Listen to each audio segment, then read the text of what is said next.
de Pantalla 90, os saludamos desde esta nueva iniciativa que empezamos hoy con este mini debate telemático, en esta ocasión en torno a la película Tiburón. La idea es que una vez al mes tengamos un encuentro con distintos críticos de cine de Pantalla 90 sobre películas tanto clásicas, como el caso que nos ocupa, como películas de estreno o de más actualidad. Para celebrar el debate de hoy, con motivo además del recién cumplido 45 cumpleaños de esta famosa película de Steven Spielberg, contamos con Rubén de la Prida, todos son críticos de Pantalla 90, con Ramón Monedero desde Murcia y con Federico Alba, que además hizo su tesis doctoral sobre Steven Spielberg y publicó un libro sobre el tema. Así que, acompañados de estos entusiastas expertos, vamos a hincarle el diente a este clásico, que no solo fue un clásico del entretenimiento, un clásico del terror, sino también una película muy expresiva de la personalidad cinematográfica y de las concepciones de fondo del propio director Steven Spielberg. Así que bienvenidos a esta iniciativa. Y ya os digo, una vez al mes podréis encontrar en nuestro canal un nuevo debate. Y sin más, le paso la palabra a nuestros invitados. Muchas gracias, Juan. Pues yo la repasaba estos días para preparar este debate y lo primero que me llamaba la atención es que es una película que ha envejecido increíblemente bien. Y me preguntaba un poco por qué sería así, ¿no? Es una película del año 75, pero que tiene muchísima actualidad. O sea, yo creo que sigue siendo revolucionaria en las formas y tiene mucha actualidad en el fondo. Yo creo que, bueno, no sé qué os parece, pero... No, bueno, yo es una película que, repasándola para preparar el debate, creo que es una película que a lo mejor no es una obra maestra, no es la Capilla Sixtina del cine, pero sí que me parece que es una película perfecta, en el sentido de que no le sobra nada, no le falta de nada, y creo que todo eso es fruto de uno de esos raros milagros que a veces ocurren en el mundo del cine, cuando todo encaja y aquí de forma más milagrosa que nunca, porque como todos sabemos el rodaje fue un desastre. Y bueno, todo encaja casi a la perfección, fruto de un guión que, según tengo entendido, metió mano hasta el bedel. Yo no sé si alguno de vosotros sabrá curiosidades acerca de esta cuestión, pero bueno, tengo entendido que incluso llamaron a John Landis para que viniera a darle un poquito de humor al conjunto. Y lo cierto es que es una película, como digo, que me parece que no tiene ninguna escena que sobre y ninguna escena que falte. Va todo muy, muy bien hilado. No sé qué pensáis al respecto. Sí, es verdad que hubo varias manos en el guión, pero eso es muy, muy normal en el cine de estudios de Hollywood. Lo importante es que haya una persona, digamos, que esté filtrando ese proceso y que sea el que dé coherencia a todo lo que se incorpora, ¿no? Y en este caso, pues, el propio Spielberg tomó los mandos de esa cuestión y vemos una historia, una narración totalmente coherente que yo creo que tiene más fondo del que parece, ¿no? Yo estoy de acuerdo en que el fondo es muy actual. Hay que recordar que hablamos del año 75, es decir, estamos en la época post-Watergate en la que hay una desconfianza hacia el gobierno, hacia las autoridades en general. Entonces, me parece muy significativo aquí todo el tema del alcalde, ¿no? Como el Brody, desde el primer momento, cuando ve la chica que aparece destrozada en la playa, lo que él quiere es cerrar la playa, ¿no? Y la insistencia, ¿no? Cómo le hacen esa especie de presión, ¿no? El alcalde y los demás, pues hace que no cumpla con su deber, ¿no? Y ocurre lo que ocurre. Y finalmente es cuando él decide tomar el asunto en sus manos, ¿no? Y decir, no, aquí se va a cerrar la playa por encima de ti, ¿no? Le dice al alcalde. Y eso está totalmente impregna la película, ¿no? Esa especie de desconfianza, ¿no? De desencanto con las autoridades. Y luego, pues, más adelante, si queréis, hablamos, tiene también más fondo, un poquito más con el tema humano, ¿no? Digamos. Este es el tema social, político que tiene la película. No sé si lo veis así. Totalmente, totalmente de acuerdo, Federico. Y bueno, de hecho, comentaba en los primeros momentos de la pandemia con un amigo crítico que la gestión inicial fue un poco parecida a la del alcalde Vaughan, ¿no? Sí. Pero bueno, eso yo creo que nos llevaría muy lejos, pero sí que me parece muy actual. También, bueno, pues el propio personaje de Quint, ¿no? Lo que encarna ese personaje pues que es un veterano de guerra, que es, bueno, pues un arquetipo de eso que ahora se denomina heteropatriarcado, bueno, y que acaba devorado por el tiburón, ¿no? Y, bueno, pues mientras que el Hooper, ¿no? Que es un tipo ahí, pues un gafillas de universidad, tal, acaba siendo él y Brody, que tiene tanto miedo al agua, pues acaban siendo los héroes, ¿no? O sea, me parece que en esos arquetipos que representa la película hay un cambio de paradigma grande. ¿Eh? Sí, los héroes de Spielberg suelen ser gente que está muy mal equipada para las aventuras a las que se enfrenta, ¿no? Y este caso es paradigmático, es decir, el jefe de policía de una isla, en una isla, tiene miedo al agua, ¿no? O sea, es hidrofóbico, como Spielberg, por cierto, es un rasgo que comparte, ¿no? El personaje con el director. Y Esa, sí, sí, dime. no, esa ha sido también una constante dentro del cine de Spielberg de enfrentar al hombre normal, al hombre corriente, contra circunstancias extraordinarias, ¿no? Y creo que en este sentido el Tiburón fue la piedra de toque, ¿no? La gran película a partir de la cual vimos al hombre normal, mal equipado, como tú dices, enfrentarse pues, a una serie de circunstancias extraordinarias. Tanto una mala gestión por parte del alcalde como una bestia marina como un tiburón. Claro, pero Y bueno, sí, sí. sí, no, sigue, perdona. No, bueno, que esto, y además esto lo vemos de una forma, a mí hay una cosa que me molesta mucho en las películas y es cuando vamos a ver una película de aventuras, por ejemplo, y entonces se detiene la acción para contarnos un trazo de este personaje, por ejemplo, que tiene una relación extraña con su madre, ¿no? Este tipo de matices suelen hacerlo para humanizar a los personajes, ¿no? Y luego volvemos y seguimos con la película de aventuras. Y en este caso, y esto que creo que es algo que también hacía muy bien Hitchcock, Spielberg nos va describiendo a los personajes conforme avanza la acción, de forma que la acción no se detiene, y como tampoco tenemos grandes personajes, es decir, no son el último grito en profundidad, son una serie, tú lo has dicho antes, casi estereotipos, ¿no? Son unos personajes que hay que definir con pinceladas, pero que sin embargo, conforme va avanzando la película, todos los conocemos muy bien y todos sabemos por dónde van a salir cada uno, tanto Quinn, Brody, Hooper, quiero decir, está muy claro quién es quién y cómo juegan y lo bien que eso se va enlazando dentro de la historia y cómo se va describiendo.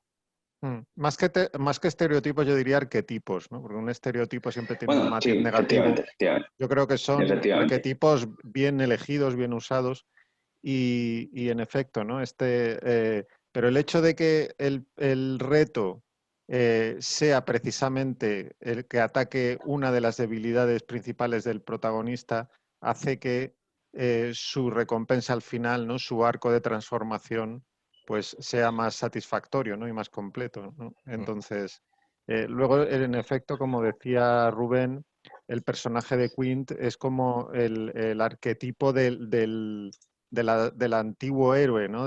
Sería una especie de Capitán Ahab, ¿no? Sería una especie de protagonista de Moby Dick, ¿no? En este caso. Y en efecto, como también en todas las películas de la primera etapa de Spielberg, es una figura paterna que sale muy mal parada, ¿no? Es una figura paterna que acaba... De hecho, fíjate que, si os dais cuenta, en la película las muertes son todas fuera de campo, excepto la de Quint. O sea, Mm. realmente no hay nada demasiado gráfico. Bueno, hay una cosa gráfica, pero nuevamente es fuera de campo, que es cuando cae la pierna del socorrista ese al fondo del mar, pero no vemos cómo el tiburón le come, ¿no? Ni lo del niño, ni es decir, ni lo de la chica del principio. Todo eso vemos como las repercusiones de lo que está pasando, pero no vemos exactamente. Y en cambio en Quint sí que le vemos cómo las fauces lo devoran, ¿no? O sea que es el que tiene el final más violento y es como el castigo mayor. Yo creo que es curioso, para mí eso está relacionado también, es eso, como una especie de ajuste de cuentas con la figura paterna, con las generaciones anterior, que fijaos que nos cuentan en un momento que Quint participó en la misión de trasladar la bomba atómica, ¿no? Que se lanzó sobre Hiroshima y Nagasaki. Y entonces es casi una especie de castigo, ¿no? A esa generación, ¿no? A la generación del padre de Spielberg, que también participó en la Segunda Guerra Mundial, ¿no? De hecho, dicen bueno, continúa tú si no. Adelante, adelante, Ramón. No, bueno, que en ese momento que estaba haciendo referencia, cuando cuentan que estaban, que enviaron la bomba atómica, que por cierto creo que fue un diálogo que le dictó John Milius por teléfono a Spielberg, Sí. ese fragmento en concreto. Esa última fase de la película, donde los tres suben al barco y van detrás del tiburón, cuenta la leyenda que cuando John Williams estaban hablando de qué tipo de música iban a poner a la película y tal, Williams dio esa escena y dijo esto, o sea, esa escena, esa parte de la película, y dijo esto es una película de aventuras, esto es una película de piratas. Y de hecho, si sois un friki como yo de la música del cine y escucháis la banda sonora fuera de la película y escucháis los momentos que hacen referencia a la caza, a esta última fase de la película, a veces piensas, si no te has fijado, dices, pero bueno, ¿cómo es posible que esta música vaya en esta escena? Porque es realmente una música jovial, de alegría, de aventura, o sea, puro cine de aventuras. Es que la música que todo el mundo recuerda, que es el tema del tiburón, ¿no? Realmente es un poco casi la excepción, porque además, bueno, ya has comentado el problema del rodaje, que el tiburón mecánico no funcionaba durante mucho tiempo de rodaje. Entonces, Spielberg tuvo que improvisar un modo de rodar sin que se viera el tiburón, ¿no? Lo cual nuevamente, digamos que el instinto de narrador le llevó a una solución todavía mejor, ¿no? Y que tiene que ver más con su tipo de rodar, ¿no? Y esos planos subacuáticos en los que la cámara se convierte en el tiburón, ¿no? En el punto de vista del tiburón. Y a la vez también se le ocurrió la idea de que la música sustituyera al tiburón. Y entonces, cada vez que... Y tiene una idea muy buena, que es establecerlo en la primera escena. En la escena de los créditos, la cámara va por el fondo marino, ¿no? Moviéndose como si fuera un tiburón, ¿no? Los peces se apartan, ¿no? Y escuchamos la música esa de John Williams, con lo cual ya en la mente del espectador ha quedado hecho ese vínculo de cámara subacuática subjetiva, la mirada del tiburón, con la música. Y de hecho lo respeta tanto en la película que incluso cuando hay un momento que los niños esos se engañan con la aleta, ¿no? Y el espectador podría ser engañado también, pero Spielberg no te mete ahí la música de John Williams. O sea, hasta ese punto, digamos, respeta esa narrativa que ha establecido, ¿no? Federico, comentabas antes que todas las muertes son en fuera de campo. Y en esta película yo creo que, vamos, tú sabes mucho del tema, por eso te pregunto también, me interesaría, hay un momento como muy antológico del fuera de campo de Spielberg, que es el momento en el que Brody ve al tiburón por primera vez, retrocede bueno, se queda como pálido, ¿no? Que yo creo que a mí me recordaba otros momentos de la filmografía de Spielberg, ¿no? Donde tú ves que los personajes ven algo, manifiestan alguna emoción, tú quieres ver lo que ellos ven, en este caso sí se nos da a verlo de inmediato, pero genera a través de ese juego con él fuera de campo la expectación, ¿no? Sí, hay un tipo de plano en efecto en el que Spielberg se centra mucho en las miradas de los personajes. Si veis todo el tramo final de Encuentros en la tercera fase, es como plano tras plano de gente mirando maravillada a algo, ¿no? Y en este caso, digamos, sí, como bien dices, sí que hemos visto al tiburón primero, ¿no? Y digamos pero luego la reacción de Brody cuenta, está contando la escena, ¿no? Y además viene la famosa frase, ¿no? De vamos a necesitar un barco más grande, ¿no? Pero sí, es Además, ese era también un recurso muy habitual en Hitchcock, ¿no? El plano de persona mirando, que ve y luego reacción. Quiero decir que es casi un modelo, una plantilla, ¿no? Que se hace utilizar para... Lo que pasa es que Spielberg lo que hace es que muchas veces no te pone lo que está viendo el personaje, ¿vale? Está reaccionando a algo y entonces te crea más interés por saber qué está mirando, ¿no? A veces te lo enseña a posteriori, a veces no te lo llega ni siquiera a enseñar, ¿no? Y solo te quedas con la reacción. Entonces, Hitchcock era más esquemático en ese sentido, era personaje que mira, contraplano de lo que está mirando y reacción del personaje, ¿no? Era casi matemático, ¿no? Y digamos que Spielberg lo invierte un poco para centrarse más en la reacción, ¿no? Y que tenga todavía más fuerza a base de ocultar o retrasar el enseñar a lo que está reaccionando, ¿no? De todas formas, yo ayer cuando la repasaba, sí que me pareció una película muy hitchcockiana en dos sentidos. Uno es ese gran tema de Hitchcock que es la amenaza indescriptible del hombre normal, ¿no? O sea, que no sabes de dónde te viene, que no sabes por qué te viene, pero que está ahí constantemente. Y luego la generación del suspense. O sea, realmente, bueno, pues se cumple en Tiburón lo que Hitchcock decía del suspense, ¿no? O de la diferencia entre sorpresa y suspense. Decía, bueno, sorpresa, pues explota una bomba y ya está. Pues tienes 15 segundos de sorpresa.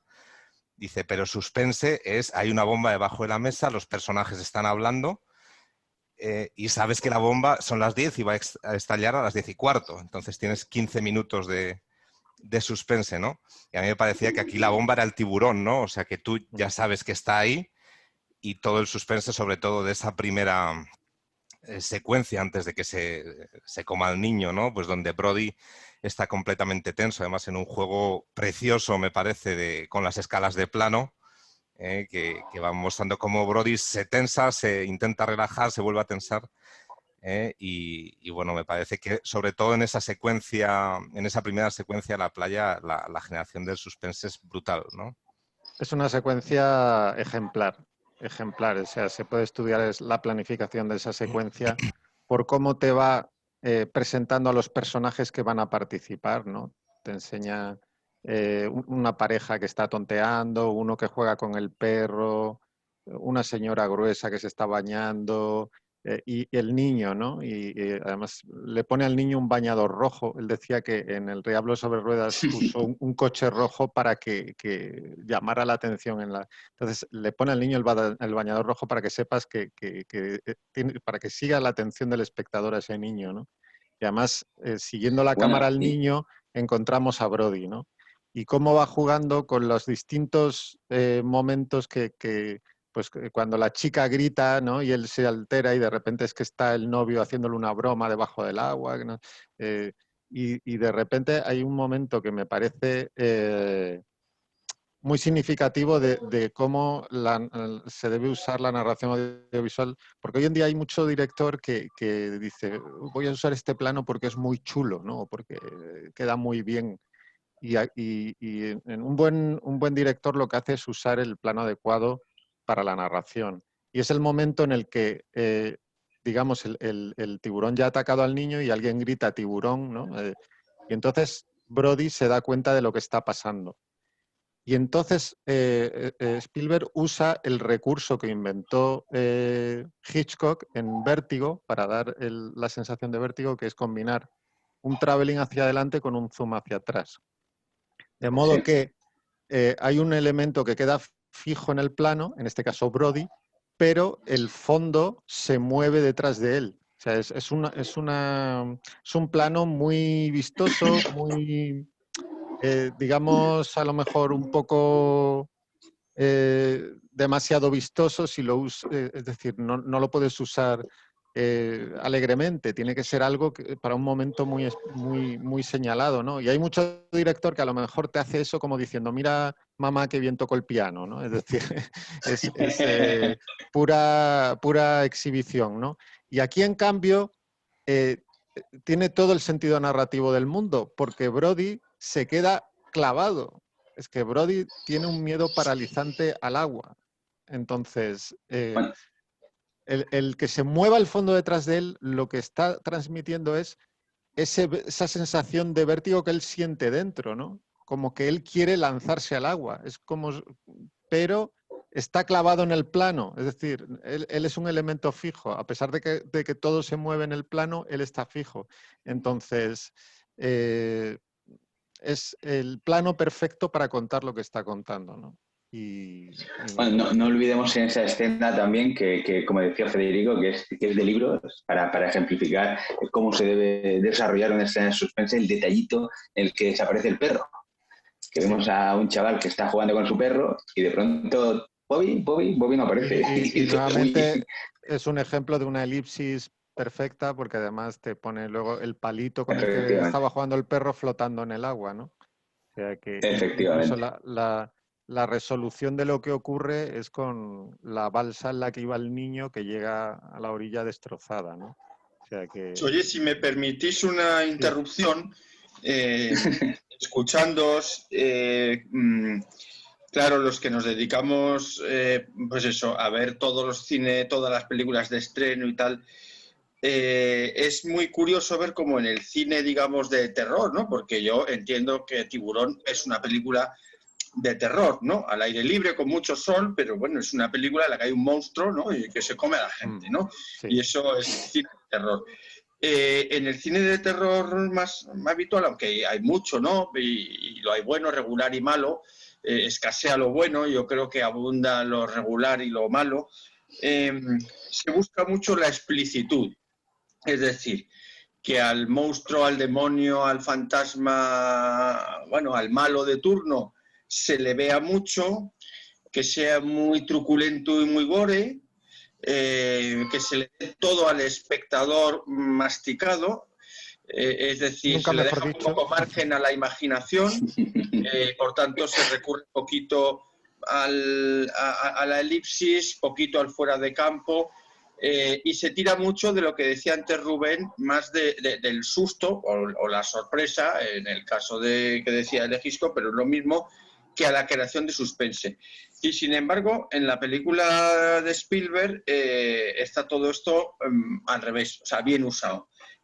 El monstruo aparece lo justo, esos planos subjetivos que tú decías, Federico, al principio, que pueden tener un origen en un problema técnico, pero que son narrativamente muy eficaces, porque en el fondo es un fuera de campo para el monstruo, ¿no? Sabemos que está ahí, pero no le vemos.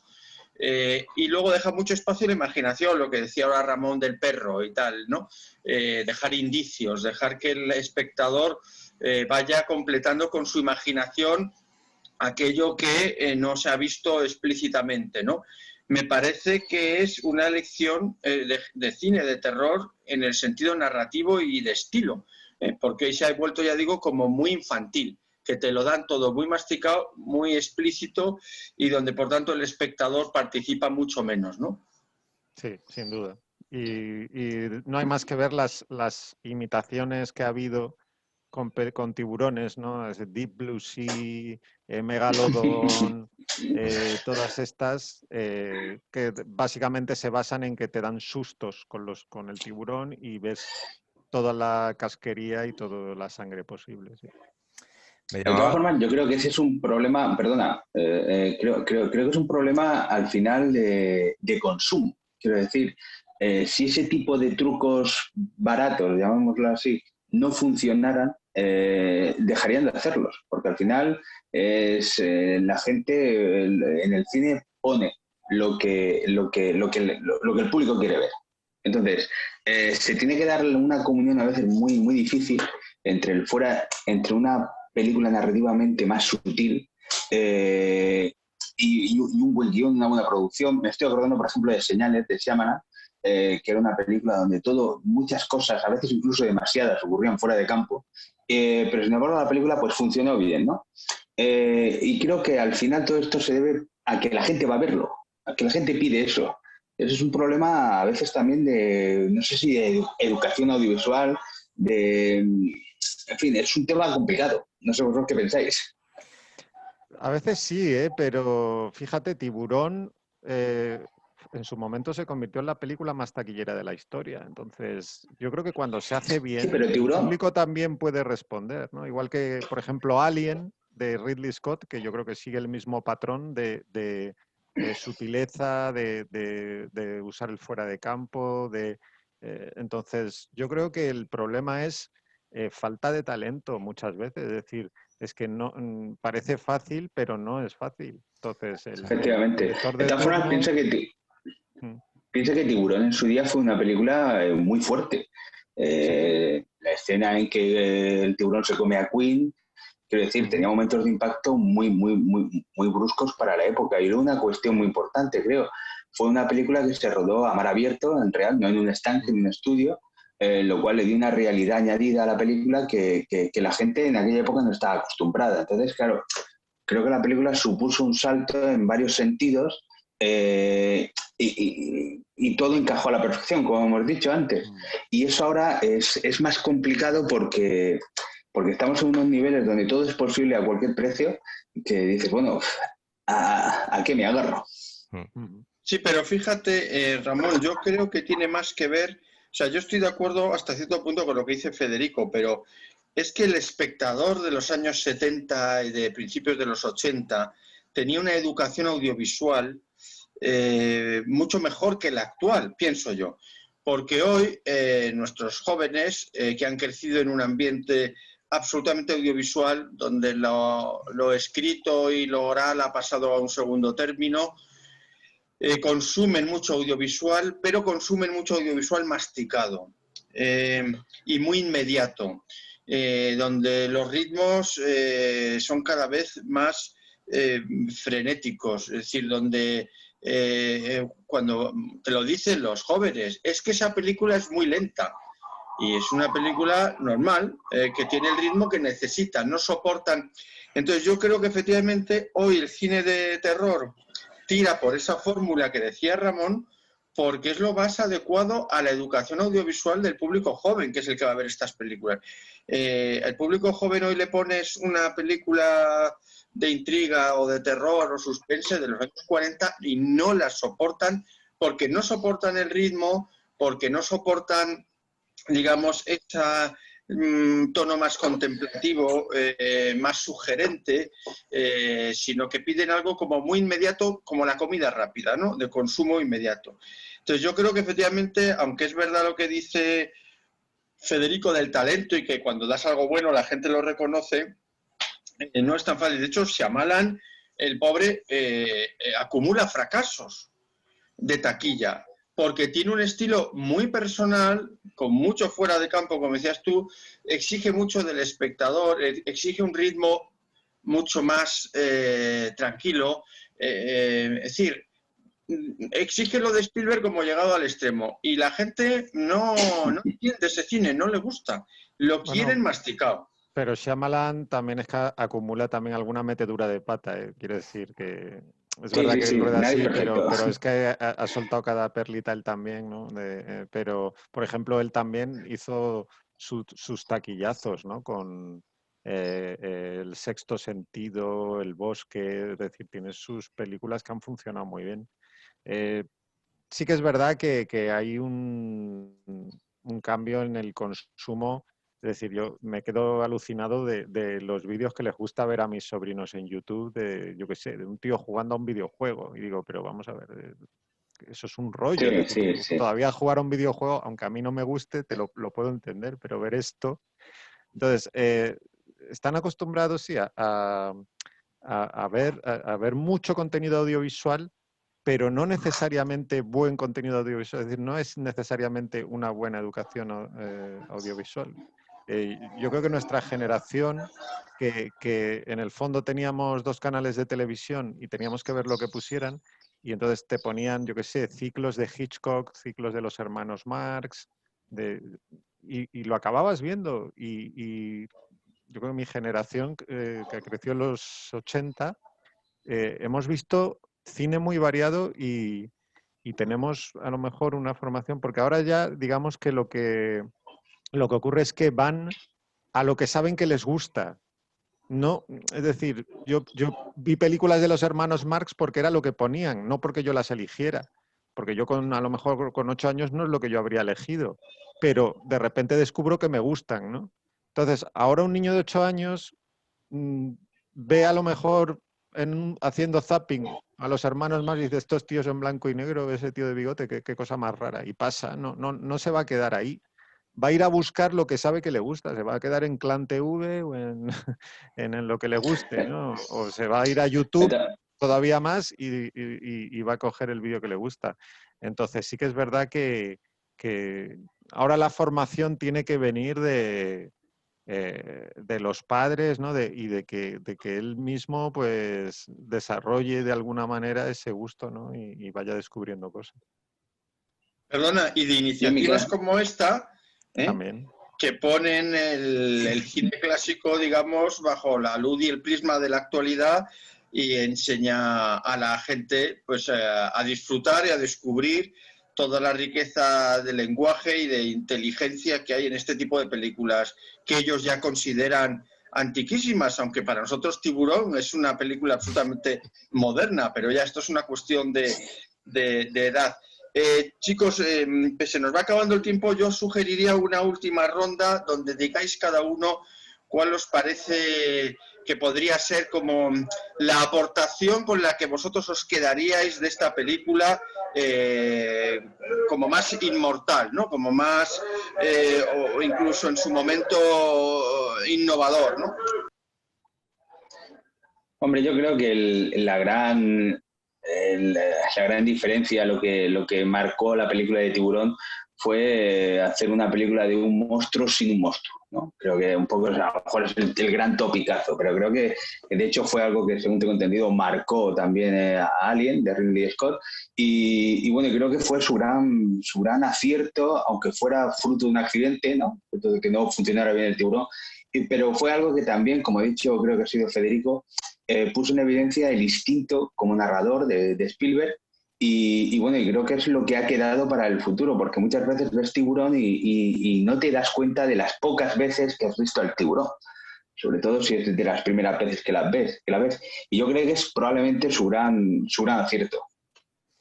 Yo pienso que fue el realismo, ¿no? Hasta un poco antes, hasta el año 73, que es el año del Exorcista, todo el cine de terror había sido una cosa, pues casi todo había sido serie B, ¿no? Y como muy artificial y muy fantasioso, y de repente hay 2 películas en el transcurso de 2 años que revolucionan el cine hasta ese momento, revolucionan la taquilla, y que además pues las 2 muestran el bicho en sí muy al final, en el último tercio de la película, y lo muestran con mucho realismo. Y es ese realismo el que da un cambio, yo creo, en la percepción del cine de terror, ¿no? El realismo que tú decías antes, Ramón, pues empezando porque el barco fue grabado en el mar realmente, y luego, pues por ejemplo, en Tiburón participó la National Geographic, ¿no? O sea, que tiene un carácter también documental que no se había visto hasta ese momento, ya digo, salvo en el Exorcista, en el cine de terror, y yo creo que esto genera un cambio trascendente.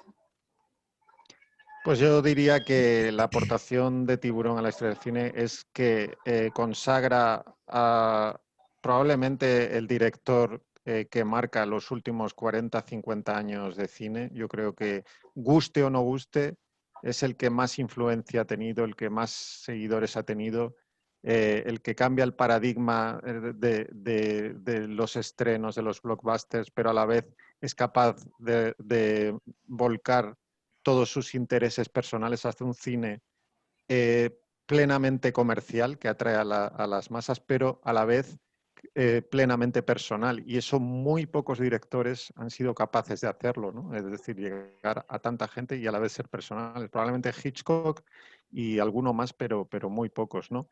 Y es una película porque las anteriores, digamos, El Diablo sobre Ruedas fue un telefilm, aunque en Europa se estrenó en televisión, y Loca Evasión es una película pues que él no estaba todavía preparado para hacer un drama, es una película que no le acabó de salir, y yo creo que en esta película vemos por fin a este gran narrador en plena forma, es su primer gran estreno y gracias al exitazo que tuvo, pues a partir de entonces él pudo hacer lo que quería y descubrimos al gran director de los últimos 50 años. Bueno, pues si os parece, ya programamos que en algún momento del curso que viene podamos afrontar quizá una de las películas más modernas, ¿no?, de Spielberg. Claro, es tan prolífico, como decía, ha tocado el drama, casi la comedia, el suspense, la aventura, de todo, ¿no? Y bueno, pues efectivamente, yo creo que podremos volver a él en una película, pues eso, más del siglo XX. Y bueno, pues lo primero, daros las gracias a Rubén, a Ramón, a Federico por esta interesantísima conversación, que espero que haya sido del gusto de ustedes. Y bueno, según lo dicho, ahora viene agosto, vacaciones, pero en septiembre lo anunciaremos debidamente en la página web de Pantalla 90. Estaremos con otro debate de otra película. Hasta entonces, pues disfruten del verano, cuídense mucho y sean felices.